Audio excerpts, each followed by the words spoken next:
Hello everyone, Kid here, back with another video. Today for you guys, I'm back to you with part 5 or 6 of the Sheriff's Handbook. I'll leave a link to this down in the description box below, on email. Emails at themonings@gmail.com for private consultation. Without further ado, let's pick up where we left off. Liberty is a blessing.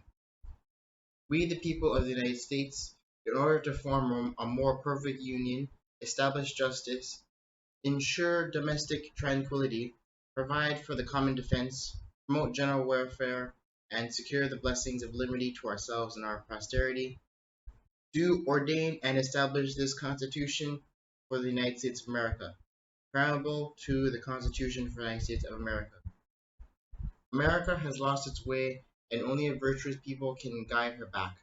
And so, to that end, the people, by the mercy of God, must rediscover the common natural law, and with his blessing return America to her roots again. Virtue. Maximus of law avow that justice and virtue are synonymous. Therefore, justice must mirror the attributes of God. The Bible declares that virtue flows from the Lord alone, Luke 6:19, and defines virtue as whatsoever things are true, honest, just, pure, lovely, and good report. The Lord further expounds, saying, Wisdom that is from above is first pure, then peacefully gentle, and without hypocrisy, and that he that follows after it establishes righteousness and honor. Thomas Jefferson understood this when he said, God who gave us life gave us liberty, and can the liberties of a nation throughout secure when we have removed their only from firm basis? A conviction in the minds of the people that these liberties are the gift of God, that they are not to be violated but with his wrath. Indeed, I tremble for my country when I reflect that God is just that his presence cannot sleep forever.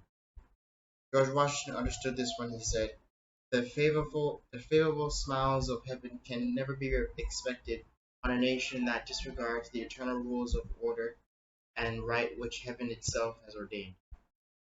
Benjamin Franklin understood this when he said, only a virtuous people are capable of freedom. As nations became corrupt and vicious, they have more need of masters. John Adams understood this when he said, our Constitution was made only for a moral and religious people. It is wholly inadequate to the government of any other. Patrick Henry understood this when he said, it cannot be emphasized too strongly or too often that this great nation was founded, not by religionists but by Christians, not on religions but on the gospel of Jesus Christ. For this very reason, peoples of other faiths have been afforded asylum, prosperity, and freedom of worship here. James Madison understood this when he said, we have staked the whole future of American civilization not upon the power of government, far from it. We have staked the future of all our political institutions upon this capacity of mankind for self-government, upon the capacity of each and all of us to govern ourselves, to control ourselves, to sustain ourselves according to the Ten Commandments of God.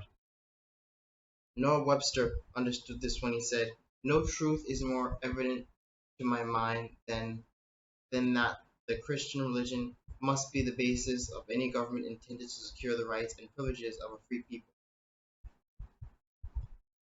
No God, no liberty, no God, no liberty.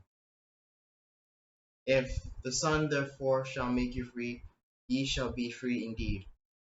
John 8:36. If a nation expects to be ignorant and free, it expects whatever was and never will be. Thomas Jefferson. The favorable smiles of heaven can never be expected on a nation that disregards the eternal rules of order and right which heaven itself has ordained. George Washington.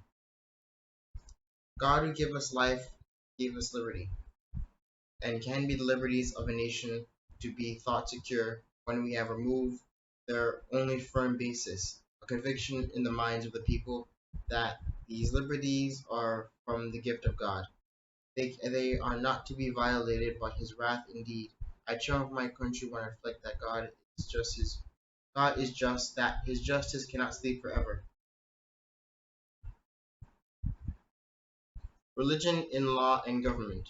Congress and President George Washington in 1789 passed the United States Annotated Code. Article 3, which states, religion, morality, and knowledge, being necessary to a good government and the happiness of mankind. Schools and the means of education shall forever be encouraged. In my view, the Christian religion is the most important and one of the first things in which all children under a free government ought to be instructed. No truth is more evident to my mind that the Christian religion must be the basis of any government intended to secure the rights and privileges of a free people. The brief exposition of the Constitution of the United States will unfold to young persons the principles of the Republican government, and it is the sincere desire of the writer that our citizens should early understand that the genuine source of correct Republican principles is in the Bible, particularly the New Testament or the Christian religion. Noah Webster. The religion which has introduced the civil liberty is the religion of Christ and his apostles, which enjoins humility, piety, and benevolence, which acknowledges in every person a brother or a sister and a citizen with equal rights. This is genuine Christianity, and to this we owe our free constitutions of government. Noah Webster. The moral principles and precepts contained in the scriptures ought to form the basis of all civil constitutions and laws. All ministries and evils which men suffer from vice, crime, ambition, injustice, opposition, slavery, and war proceed from their despising or neglecting precepts contained in the Bible. When you have become entitled to exercise the right of voting for public officers, let it be impressed on your mind that the preservation of a republican God commands you to choose for rulers just men who will rule in the fear of God. Government depends on the faithful discharge of this duty. If the citizens neglect their duty and place unprincipled men in office, common law is our heritage. Liberty is our inheritance. We the people have been lulled asleep. We have been robbed and persuaded to sell our birthright. Whoso looketh into the perfect law of liberty and continueth therein, he being not a forgetful hearer, but a doer of the work, this man shall be blessed in his deed. James 1:25.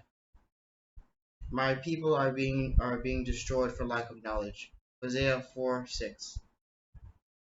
Wisdom is the principal thing. Therefore get wisdom, and with all my getting act understanding. Proverbs 4:7. The Constitution for the United States.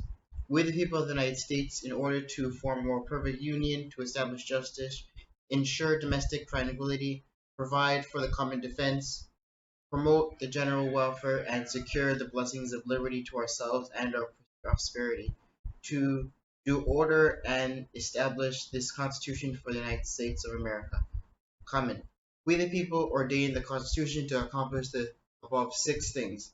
Therefore, all acts of government are to legislate, judge, exercise, and enforce only that which will serve one or more of the aforesaid 6 things. Article 1. Legislative powers. All legislative powers herein granted shall be vested in a Congress of the United States, which shall consist of a Senate and House of Representatives. The House of Representatives shall be composed of members chosen every second year by the people of several states, and the electors in each state shall have the qualifications requisite for electors of most of the numerous branch of the state legislature. No person shall be a representative who shall not have attained to the age of 25 years and been 7 years a citizen of the United States, and who shall not, when elected, be an inhabitant of that state in which he shall be chosen. Representatives and direct taxes shall be apportioned among the several states which may be included within this union according to their respective numbers, which shall be determined by adding to the whole number of free persons. including those bound to service for a term of years, excluding Indians not taxed, 3/5 of all other persons. The actual enumeration shall be made within 3 years after the first meeting of Congress of the United States, and within every subsequent term of 10 years. In such manner, it shall by law direct the number of representatives shall not exceed one for every 30,000, but each state shall have at least one representative until such enumeration shall be made. The state of New Hampshire shall be entitled to Chus 3, Massachusetts 8, Rhode Island and Providence Plantations 1, Connecticut 5, New York 6, New Jersey 4, Pennsylvania 8, Delaware 1, Maryland 6, Virginia 10, North Carolina 5, South Carolina 5, and Georgia 3. When vacancies happen in the representation from any state, the executive authority thereof shall issue writs of election to fill such vacancies. The House of Representatives shall choose their Speaker and their officers, and shall have the sole power of impeachment. The Senate of the United States shall be composed of 2 senators from each state, chosen by the legislature thereof for 6 years, and each senator shall have 1 vote. Immediately after they shall be assembled in consequence of the first election, they shall be divided as equally as may be into 3 classes. The seats of the senators of the first class shall be vacated at the expiration of the second year, of the second class at the expiration of the 4th year, and the third class at the expiration of the 6th year, so that 1/3 may be chosen every second year. And if vacancies happen by resignation or otherwise, during the recess of the legislature of any state, the executive thereof may make temporary appointments until the next meeting of the legislature, which shall fill such vacancies. The Vice President of the United States shall be President of the Senate, but shall have no vote, unless they will be equally divided.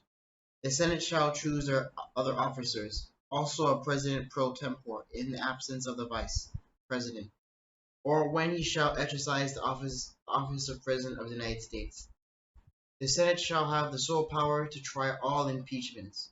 When sitting for that purpose, they shall be on oath or affirmation. When the President of the United States is tried, the Chief Justice shall preside, and no person shall be convicted without the concurrence of 2/3 of the members present. Judgment in cases of impeachment shall not extend further than to remove from office, and disqualification to hold and enjoy any office of honor, trust, or profit under the United States. But the party convicted shall nevertheless be liable and subject to indictment, trial, judgment, and punishment according to law. Section 4. The times, places, and manner of holding elections for senators and representatives shall be prescribed in each state by the legislature thereof, but the Congress may at any time by law make or alter such regulations, except as to the places of choosing senators. The Congress shall assemble at least once every year, and such meeting shall be on the first Monday in December, unless they shall by law appoint a different day. Each house shall be the judge of the elections, returns, and qualifications of its own members, and a majority of each shall constitute a quorum to do business, but a smaller number may adjourn from day to day, and may be authorized to compel the attendance of absent members in such manner, and under such penalties as each house may provide.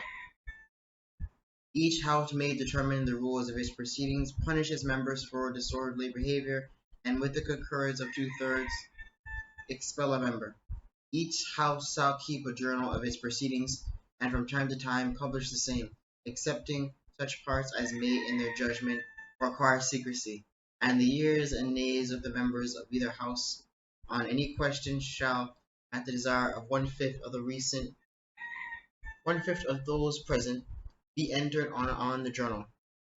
Neither house during the session of Congress shall, without the consent of other, adjourn for more than 3 days, nor to any other place than that in which the 2 houses shall be sitting.